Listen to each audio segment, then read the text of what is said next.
So we are going to finish off our overview of what an IVF cycle looks like by looking at the very last phase, which is luteal phase support.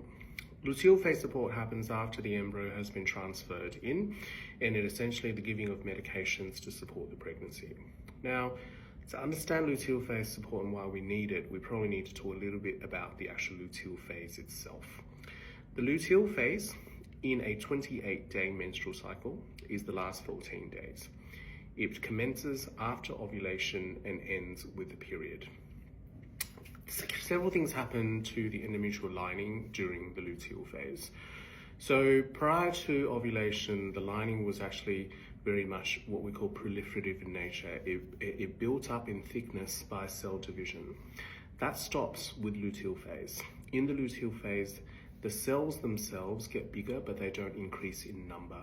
They change their nature in the way they secrete more glycoproteins that nurture the embryo, and they actually start to develop what we call spiral arteries at their base, which then is a precursor to the embryo implanting. Of course, the main function of the luteal phase 2 is to accept an embryo, to facilitate essentially embryo implantation.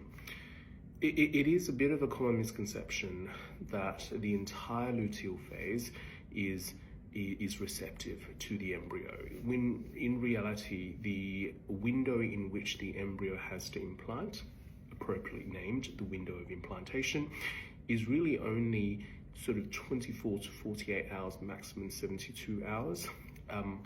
And that window opens up roughly about 5 days after ovulation. Now, the luteal phase is so called because it's named after a structure called the corpus luteum. Literally called the yellow body, the corpus luteum is the shell of the follicle as it erupts and ovulates the egg inside. So once an egg leaves the follicle, the shell that it leaves behind is not inert. It undergoes change itself and becomes actually quite an active hormone secreting organ. The main hormone that it gives, or that it secretes, is progesterone, but it secretes a whole bunch of other stuff. Everything in it is about supporting the pregnancy. So it is these hormones, mainly progesterone, that gives the signal to the lining to change and to open up that window of implantation. So that's actually what a luteal phase is. So why do we need that in IVF?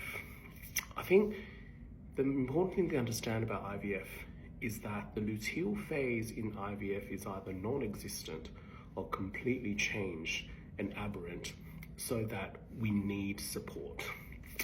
That is the price to pay for IVF, that the luteal phase is irredeemably, irrecoverably changed. It's changed because the high hormones that we produce via IVF, it's changed because of the change in brain signaling that we induce with IVF, and it's changed because as we do an egg retrieval, we actually damage the corpora lutea as we collect the eggs. So in supporting the luteal phase, we can do this via two methods. We can support the corpus luteum directly, so support the shell of the egg directly, or we can replace what the corpus luteum would secrete, which is progesterone. If we talk about the first method, this is mainly using a hormone called HCG. It is the pregnancy hormone, and it is also mimics a hormone called luteinizing hormone, LH, that we've come across before, that supports the corpus luteum. By giving HCG shots after the egg has been retrieved, we manage to keep all the corpora lutea alive and functioning. It's reasonably effective, but does actually have a risk of ovarian hyperstimulation. The other method is to give progesterone. Progesterone is the main hormone that the corpus luteum produces, and therefore if we have a non-functioning set of corpora lutea, then we will need to replace what they secrete, which is progesterone. The main method for giving progesterone is vaginally. There are really nice, elegant studies that show vaginal progesterone have really good effect in that they get absorbed first via the vaginal vessels into the bloodstream and into the cervix, and via the blood vessels in the cervix it can get sucked up and absorbed by the lining, and that's actually where we want the progesterone to be. We want the progesterone to be acting at the lining. It can be given in the form of a cream, it can be given in pessaries. Most of the data that looks at the efficacy of progesterone in terms of supporting the pregnancy under IVF is done using vaginal progesterone, whether it's creams, gels, or pessaries. There are other forms of giving progesterone, so you can give it subcutaneously, just as like an injection under the skin. In Australia, there's only one product for that, it's Prolitex. And there in overseas, we can get deep intramuscular oil preparations of progesterone. These are definitely not shown to be more effective than vaginal progesterone. They're used as an alternative for people who don't like giving vaginal progesterone, or as a supplement to vaginal progesterone as well.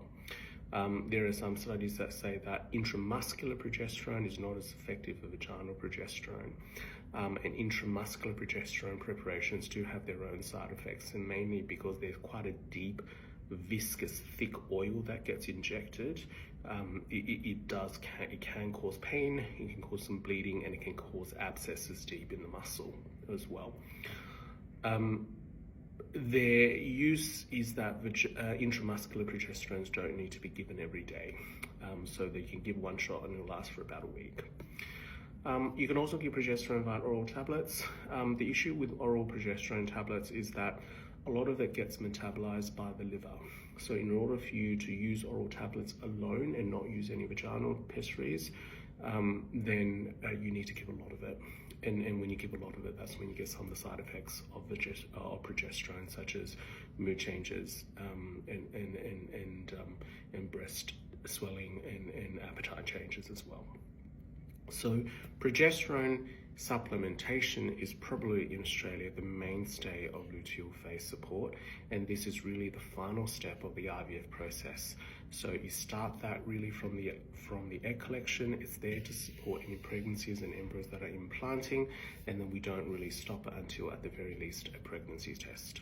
So I hope you guys have found this very useful, just as an overrun of what happens during IVF. Obviously, this is a really brief overview, and there's a lot of detail to each of these steps, and your doctors and clinics can go through that with you.